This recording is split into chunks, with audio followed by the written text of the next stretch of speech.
right, so the backstory behind this Lomachenko fight was really kind of odd, right?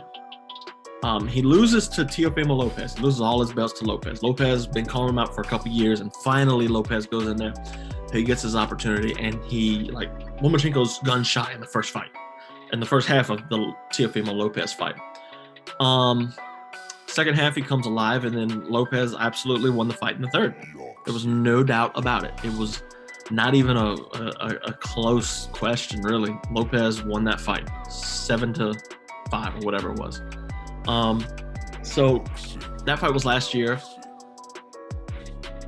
Lomachenko was like, I need to come back. How am I going to do this? So he long waits this plan out. He recovers, goes shoulder surgery, which he claimed affected him in the fight.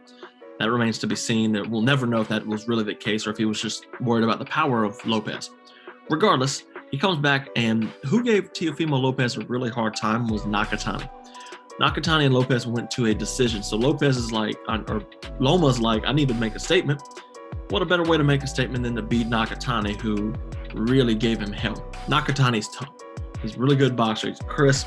He's fast, but he's just not fast enough for Lomachenko.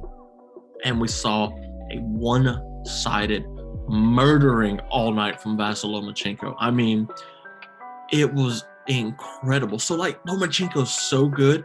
He got the shift. He's got the footwork where he steps out the side and creates another angle, and you're just trying to figure out where he is the entire fight.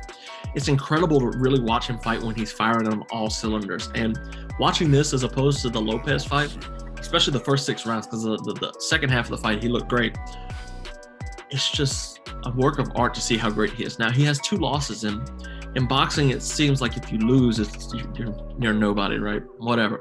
You got Anthony Joshua, who has 1 loss. Now you got Lomachenko, 2 losses, but everybody's worried about Tyson Fury, Usyk, Teofimo Lopez, Tank Davis, who fought with a good knockout last night. We'll not be really talking about that one. And it kind of feels like everybody forgot about Lomachenko, and you shouldn't have. I'm telling you, he looked amazing last fight. He just beat up Nakatani really bad. It was just one-sided from the belt, and he was crafty too. So this guy's taller than him. We even saw him joke about it in the pressure, where he tries to or the face-off, tries to make him shorter. It was kind of funny. Loma's got a good sense of humor, and it's interesting because he's just out there and he's not worried about the length. He's getting in on his footwork. His step-in's quick and his step-out's quick. He goes around and he steps around his opponents, and Nakatani had nothing to do. He had no shot whatsoever. So it's like there's just this level that Lomachenko's on. Like, for example, when one of the knockdowns, Lomachenko catches him, and Nakatani's trying to back out. And this is smart, right? So he's catching him clean on the jaw, on the head, wherever it was, the temple. And he's crowding him. He is all in his face because, Nakatani's long. So he's in his face, and Nakatani can't punch him because he's so close. He can't really get any torque on his punches from his hips and his shoulders. And the brilliant thing is Lomachenko is tripping him up, like just being so close to him, and that's a knockdown.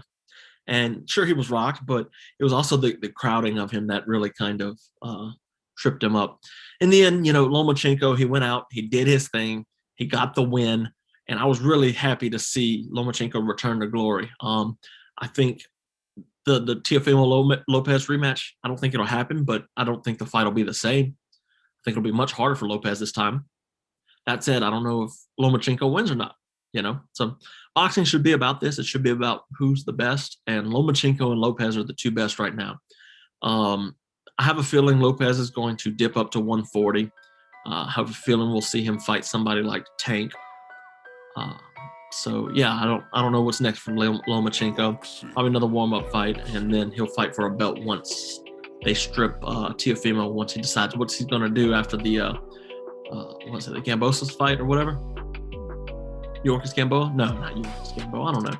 You know who he's fighting next. I don't. I forgot. It's too much fights going on. I hope you enjoyed this video and these talks I had. Hope you enjoyed my guest and all of my topics on the show. If you enjoyed this and you want to support the podcast, you can always check me out on Patreon. Patreon is a crowdsourced funding where you pay $5 a month, for my example, $5 a month, and you get exclusive content every Monday. Every Monday, content just for you, including the career watch through of Khabib Nurmagomedov, if that might interest you. Other things I have in the pipeline after the Khabib will be the ruthless reign of Robbie Lawler, Mike Tyson's revenge, and much more. It's great. I hope you all enjoy this, and check me out on Patreon. It's fun, and I think you guys would like it. Patreon.com/Fight Library. You can find me on there, Fight Library everywhere. So guys, thank you again, and have a good one.